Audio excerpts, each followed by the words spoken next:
Pemirsa, sepekan berlalu, pusat data nasional yang diserang ransomware belum sepenuhnya normal. Pelayanan keimigrasian di Bandara Soekarno-Hatta, Tangerang, Banten belum sepenuhnya pulih. Seluruh pelayanan pembuat paspor belum dapat dilakukan.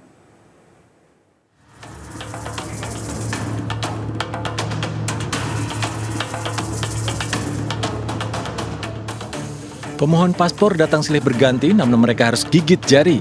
Kantor pelayanan pembuatan paspor sehari jadi, unit pelayanan teknis imigrasi Bandara Soekarno-Hatta, Tangerang, Banten, masih tutup. Pelayanan masih ditutup lantaran server pusat data nasional yang diserang ransomware belum sepenuhnya normal. Para pemohon yang ingin memperpanjang masa berlaku paspor kecewa, padahal tak sedikit dari mereka harus segera terbang ke luar negeri.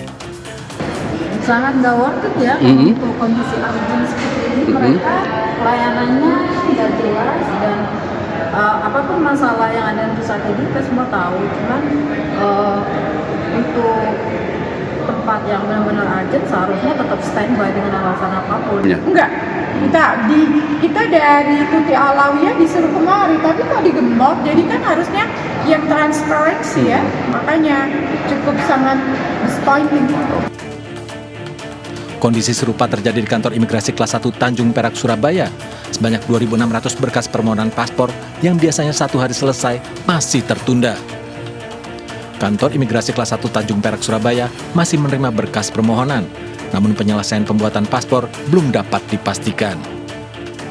Ya, mungkin paspor ini akan mengalami penundaan paspor selesai. Tetapi untuk menerima berkas permohonan, kami selalu menerima berkas permohonan baik melalui paspor maupun melalui kami pikir itu tidak ada. Ya, dalam artian data-data itu akan tetap ada ya di pusat data keimigrasian, sehingga rekan-rekan baik itu di Direktorat Jenderal Imigrasi maupun di Kanwil Tanjung Perak ya senantiasa menjaga kerahasiaan data tersebut. Pelayanan publik keimigrasian lumpuh sejak Kamis 20 Juni lalu. Kondisi ini terjadi setelah Pusat Data Nasional PDN diserang peretas menggunakan ransomware. Sebagian layanan keimigrasian telah dapat dipulihkan, namun pelayanan pembuatan dan perpanjangan masa berlaku paspor belum dapat dilakukan. Tim Liputan iNews melaporkan. Kementerian Komunikasi dan Informatika Kominfo menyatakan pusat data nasional yang diserang ransomware adalah Pusat Data Nasional 2 di Surabaya, Jawa Timur. Sementara Pusat Data Nasional PDN 1 di Jakarta dan Web Storage di Batam masih aman. Namun Kominfo mengakui seluruh data yang diserang telah dienkripsi oleh virus ransomware dan tidak dapat dipulihkan. Sebanyak 282 tenan terdampak. Sebagian besar adalah server untuk pelayanan publik. Yang kita miliki, yang jelas data yang sudah kena ransom ini sudah nggak bisa kita recovery, ya. Jadi kita menggunakan sumber daya yang masih kita miliki. Yang nomor 1, kita mengidentifikasi ada tenan-tenan yang masih memiliki backup, ya. Ya, pelayanan publik. Dan hari ini sudah ada 5 tenan yang pulih.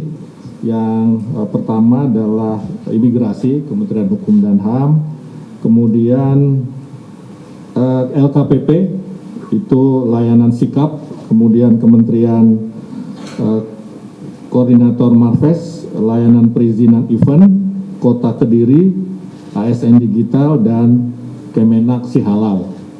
Kita berharap setiap hari bertambah tenan-tenan ataupun KL yang pulih